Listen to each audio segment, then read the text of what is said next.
새날을 여는 새벽 말씀 나눔입니다. 오늘은 2023년 10월 5일 목요일이고 저는 강민 목사입니다. 오늘 우리가 함께 나눌 말씀은 사도행전 5장 12절로부터 16절까지 말씀입니다. 사도행전 5장 12절로부터 16절까지 말씀입니다.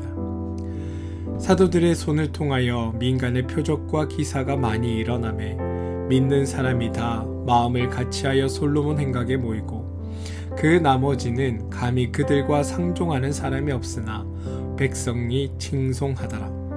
믿고 주님께로 나오는 자가 더 많으니 남녀의 큰 무리더라.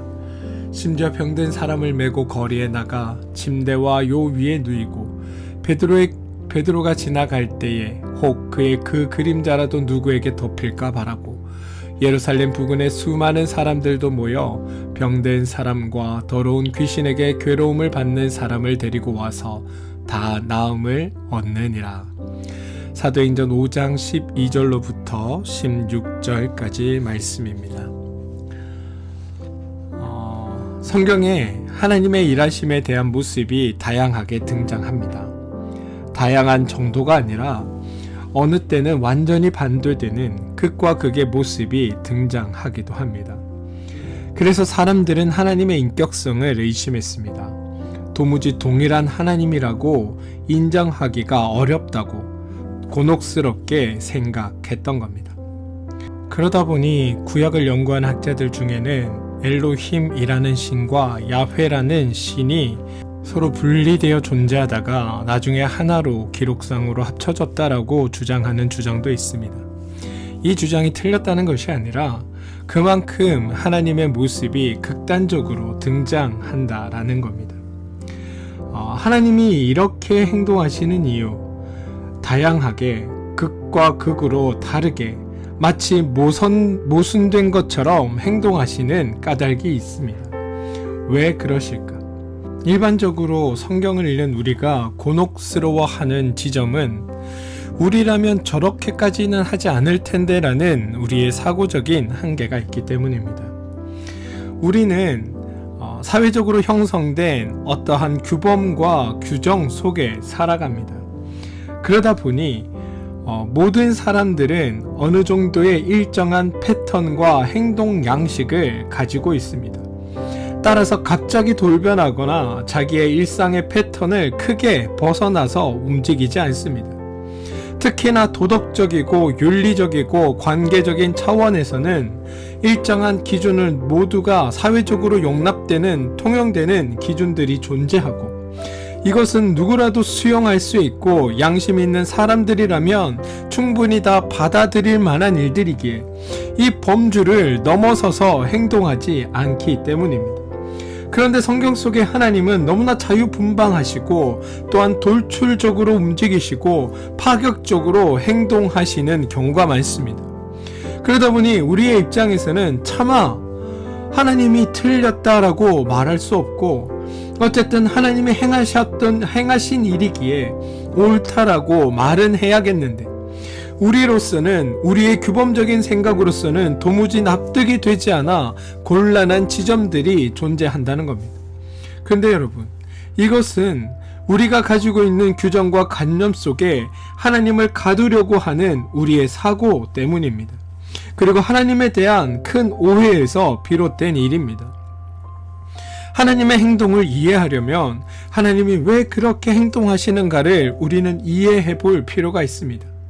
하나님이 일관성이 없으시거나 하나님이 기준이 없으시거나 하나님이 인격이 없으시거나 하나님이 내가 신인데 내 마음대로 하는 것이 뭐가 문제야 라고 독단적으로 행하시기에 하시는 일이 아니라 하나님께서 하시는 그 모든 일들은 사실 우리 인간들에게 초점이 맞추어져 있기 때문이라는 것을 우리는 알아야 합니다.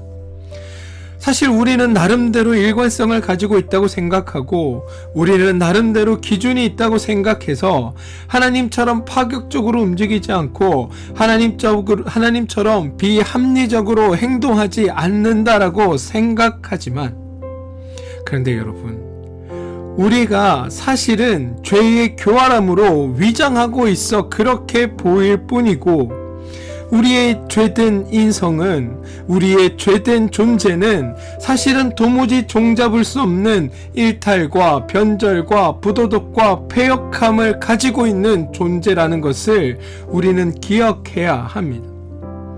죄된 우리의 모습은 그렇다는 겁니다.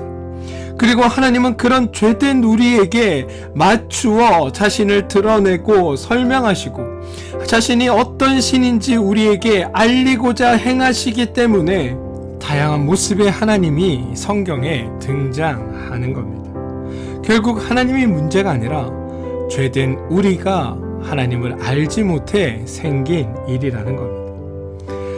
성경에서 하나님이 일하시는 원리를 공의라는 말로 표현할 때가 있습니다. 그런데 여러분, 이 공의에 대해 우리는 착각하는 부분들이 있습니다. 하나님의 공의는 세상이 말하는 공의와는 완전히 다릅니다. 하나님의 공의는 필요한 자에게 필요한 것을 제공하는 것, 이게 공의입니다. 배고픈 자에게는 먹을 것이 필요하기에 먹을 것을 주시고, 무지한 자에게는 지혜가 필요하기에 지혜를 주시고, 죄인에게는 하나님의 의가 필요하기에 하나님의 의를 제공해 주시는 것, 이게 하나님의 공의라는 겁니다.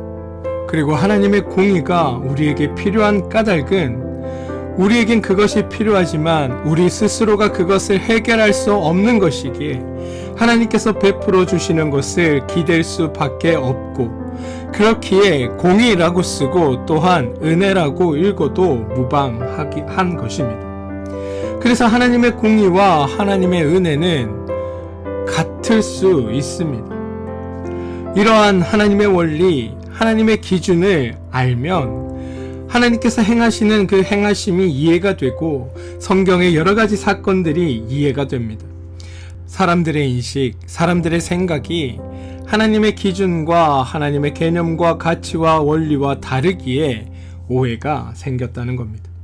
그리고 우리가 신앙생활에서 가장 많이 오해하는 것이, 저 사람보다 내가 더 충성했는데, 저 사람보다 내가 더 은혜를 받지 못한 것에 대해 공정하지 않다라고 생각한다는 겁니다. 본인이 충성했다고 자부하는 사람 가운데 자신이 충성한 만큼 하나님께 복을 받았다라고 생각하는 사람은 사실 별로 없습니다. 본인이 열심을 내었기에 내가 받은 것이 늘 작아 보이고, 상대적으로 다른 사람은 자신보다 열심이나 충성이 적었음에도 더 많은 것을 받는 것 같아 보여 늘 억울한 게 우리의 모습입니다. 그런데 여러분, 이건 큰 오해입니다. 하나님의 은혜는 보상이나 상급의 개념이 아닙니다. 은혜의 개념입니다. 필요한 자에게 필요한 것을 지급하는 것, 그게 하나님의 공의이고 그게 하나님께서 공급하시는 방식입니다. 그래서 하나님을 잘 믿는 사람과 이제 막 믿으려고 하는 사람 중에 이적과 기적이 어디에 많이 나타나냐 하면 당연히 이제 막 믿으려는 사람에게 잘 나타납니다. 왜냐하면 잘 믿는 사람은 이미 잘 믿고 있고 그로 말미암아 그에게는 필요한 것이 그리 많지 않기 때문입니다. 또한 우리가 하나님의 공의의 원리나 하나님의 은혜의 원리를 잘 알아야 하는 까닭은, 그것을 우리가 알아야 하나님의 이야기나 성경의 이야기가 제대로 이해될 수 있기 때문입니다. 사도행전 5장에서 오늘 읽은 이야기, 앞의 이야기에서 사도들의 과도한 행동들이 있었습니다. 열정이 넘치고 의욕이 넘쳐 재산에 관한 문제가 발생하자 그것으로 말미암아 소속되어 있는 소속원이 죽어나가는 일이 있었다는 겁니다. 그리고 그 사건으로 당시 교회는 당시 사회의 두려운 집단이 되어 버렸습니다. 그렇지 않아도 교회는 소수의 집단이었고 죽은 예수가 다시 살아났다라는 당시 사회로서는 받아들이기 힘든 주장을 하고 있는 집단입니다. 그런데 그 단체에 소속된 사람이 사도의 말 한마디에 죽어나갔다는 소문이 퍼졌으니 사람들이 그 집단에 속한 사람들을 두려워하는 것이 당연합니다. 이때 사람들에게 필요한 것이 무엇일까요? 그 집단을 바라보고 있는 사람들에게 이러한 오해를 불식시키기 위해 필요한 일들이 무엇일까요? 하나님이 이 교회라는 소수의 집단의 사람들을 도와주시려면 어떻게 도와주셔야 할까요?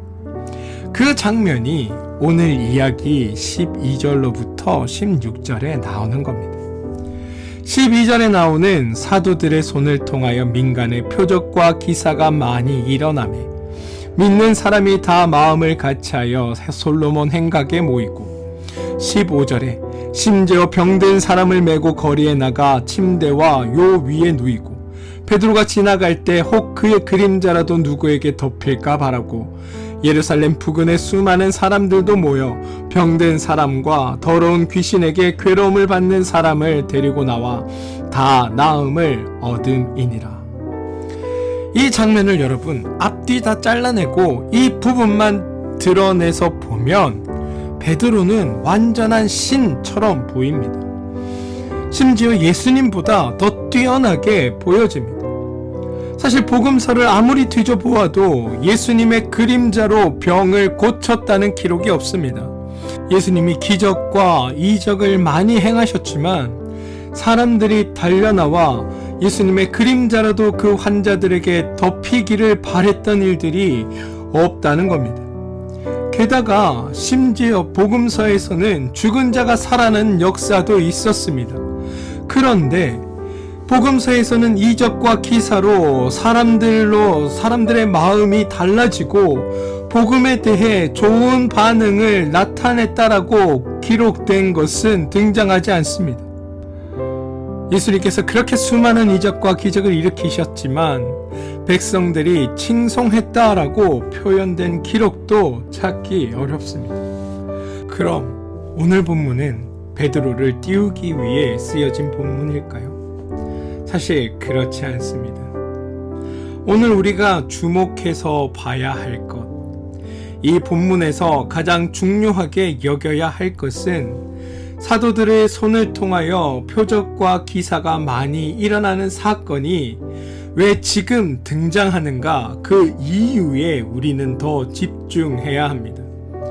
평상시 기적과 이적이 많이 나타나도 사람들은 그 이적과 기사를 구경만 할 뿐이고 그것을 믿거나 거기에 좋은 반응을 드러낸 경우가 거의 없습니다. 그런데 이 본문에서는 믿는 자가 많이 생겨납니다. 그러므로 12절부터 16절 이 구간에서 중요한 구절을 고르라면 제가 보기엔 14절 믿고 주께로 나오는 자가 더 많으니 남녀의 큰 무리더라 라는 부분입니다. 오늘 본문이 오늘 이 자리에 들어와 우리에게 강조하려는 것, 그건 하나님이 지금 제자들의 사역을 돕고 계시다는 사실입니다.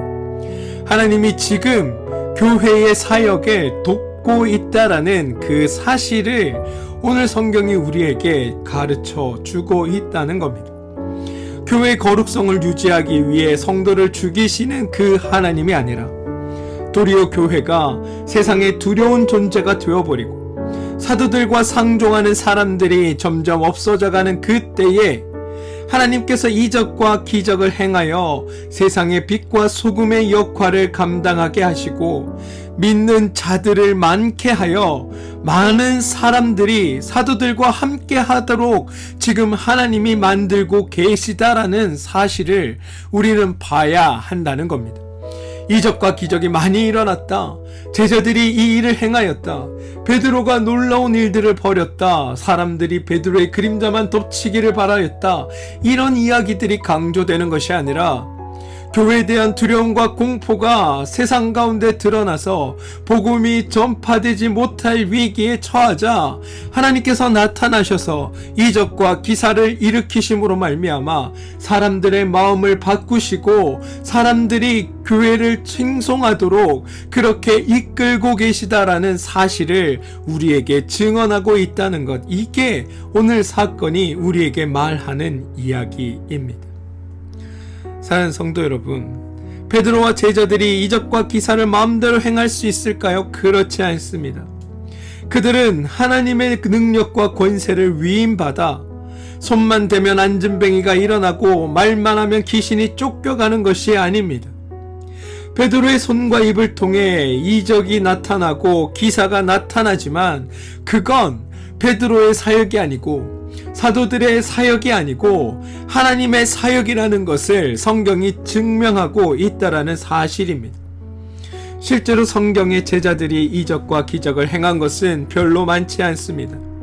그리고 제자들이 자기들이 원하는 때에 자기들이 원하는 방식으로 자기들이 원하는 사람에게 이적과 기적을 마음대로 행한 적도 없습니다. 왜냐하면 그 모든 것이 자신들의 능력이 아니었기 때문입니다. 그런데 우리는 자꾸만 하나님께서 하시는 이 역사를 사람의 역사로 오해하고 이해하려 합니다. 그래서 하나님을 알고 하나님의 마음과 하나님의 뜻과 하나님의 원리를 닮아가고 배워가려는 노력을 해야 하는데 늘 사람이 행하는 그 놀라운 일들만 그 능력만을 담고 싶어 한다는 겁니다. 말로는 하나님이 하셨습니다라고 고백하지만 실제로는 베드로가 행하였고 사도들이 행하였다. 나도 저런 놀라운 기적과 이사를 일으킬 수 있는 능력이 있으면 좋겠다라고 생각한다는 겁니다. 그런데 여러분, 분명히 말씀드리지만 오늘은 그 이야기를 하려는 것이 아니라는 겁니다. 성경은 우리에게 무엇을 말해주고 있느냐? 성도가 위험에 처했을 때, 교회가 어려움을 처했을 때 하나님께서 성도의 삶을 도우시고 그들을 구해내시며 교회를 어려움으로부터 이겨낼 수 있도록 하나님이 직접 이 모든 일을 계획하시고 이 모든 것들을 행하시고 계시다. 너희를 도우시는 하나님이 너희 가운데 있으니 너희는 그것을 알아라라고 우리에게 말씀해 주고 계시다는 것. 저는 이것을 여러분들이 기억하게 되기를 소망합니다. 이적과 기사가 아니라 하나님이 행하시는 그 모든 일들이 우리를 향해 있음을 저는 여러분들이 깨닫게 되길 주님의 이름으로 축원드립니다. 사랑하는 성도 여러분, 우리가 하나님의 도우심을 기대하며 살아갈 수 있는 이유가 바로 여기에 있습니다. 오늘 본문에서 확인해 보면 5장 전반부에 제자들이 어려움을 겪고 있고 교회가 위기에 처합니다. 그러자 하나님이 교회를 도우십니다. 교회에서 불행한 사태가 발생했을 때 하나님은 이적과 기사를 중단하신 것이 아니라 더 큰 이적과 기사로 말미암아 사람들이 교회에 더 많은 관심과 복음의 마음을 열도록 하나님이 행하여 주셨습니다. 왜냐하면 필요한 곳에 필요한 것을 공급해 주시는 것이 하나님의 공의이자 하나님의 은혜의 원리이기 때문입니다. 그리고 그 하나님의 은혜와 공의가 우리의 삶에도 동일하게 적용됩니다. 저는 이 사실이 말씀을 들으시는 여러분들에게 힘이 되고 위로가 되길 소망합니다. 괴로움에 처해 있으십니까? 해결하지 못할 아픔 가운데 놓여 있으십니까? 눈물로 한숨 짓고 계십니까? 여러분의 삶을 도우시는 하나님의 공의, 하나님의 은혜를 떠올려 보십시오. 그리고 그분의 공의와 은혜가 여러분의 삶을 이끌고 있다고 여러분 믿으시고 지금의 자리에서 일어나 기대와 용기를 품고 나아가는 여러분들 삶 되기를 소망합니다. 그 하나님의 은혜와 공의가 여러분의 삶에 충만하다는 것을 기억하시고 하나님으로 말미암아 늘 기쁘고 감사하며 소망 가운데 복된 삶 살아가시기를 주님의 이름으로 축원드립니다. 우리 함께 기도하겠습니다. 하나님이 하라신 일을 성심껏 수행하기 위해 고난의 길도 마다하지 않으셨던 그리스도를 우리도 닮아가기 원합니다. 하나님이 우리의 죄와 슬픔과 아픔을 다 짊어지셨기에 우리는 새로운 존재로 거듭났습니다. 이제는 주님이 앞서 걸어가신 그 길을 따라 걸으며 우리도 우리의 이웃들에게 화평의 복음을 전하는 사람들이 되고 싶습니다. 부족하지만 우리를 들어 주님의 일에 도구로 사용하여 주시고 우리 가운데 하나님의 뜻과 하나님의 은혜가 하나님의 공의와 하나님의 은혜가 펼쳐지는 놀라운 일들이 우리 삶 가운데 있게 하여 주시옵소서. 예수님 이름으로 기도합니다. 아멘.